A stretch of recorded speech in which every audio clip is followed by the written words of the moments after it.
Am intrat în sesiune, suntem la a doua piesă. Dani apasă pe butoane, am scăpat turbați din lesă. Bag canini în microfon, spui pe expresii potrivite. Pulversez audiența la truntonuri diferite. Lansez lirice semnale, promovez instrumentale, materiale digitale, tehnico-senzaționale. Am ceva de inventat și sunt mereu conectat. Livrez tot ce am visat, obțin efectul scontat. Unde de rap se propagă, fac lumea să înțeleagă. Un sistem de referință care e menit să atragă. Sunt centrat pe underground, tot în jur se resetează. Limbajul e inedit, vocea mea hipnotizează. Unde de rap se propagă, fac lumea să înțeleagă. Un sistem de referință care e menit să atragă. Sunt centrat pe underground, tot în jur se resetează. Limbajul e inedit, vocea mea hipnotizează. Puștii îmi zic dinozaur, dar eu merg spre înainte. Să mă sting definitiv când rămân fără cuvinte. Din Jurasic în modern, accelerez evoluția. ADN modificat, rap-ul îmi ține Constituția. Cu mănuși chirurgicale, precum Dexter pe cadavre. Disec rimă după rimă, folosesc multe manevre. Dau pe beat-uri gratuite, strict pentru antrenament.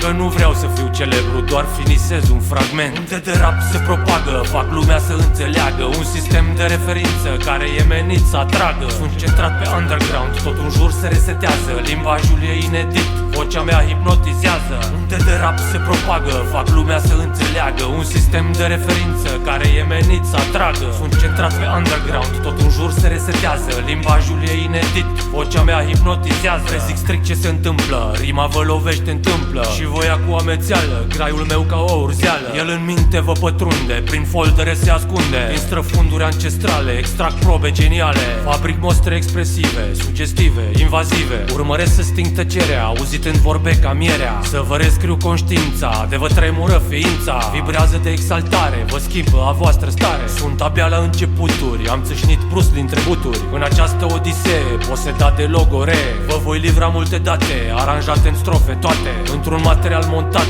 pentru efectul scontat. Unde de rap se propagă, fac lumea să înțeleagă. Un sistem de referință care e menit să atragă. Sunt centrat pe underground, tot în jur se resetează. Limbajul e inedit, vocea mea hipnotizează. Unde de rap se propagă, fac lumea să înțeleagă. Un sistem de referință care e menit să atragă. Sunt centrat pe underground, tot în jur se resetează. Limbajul e inedit, vocea mea hipnotizează.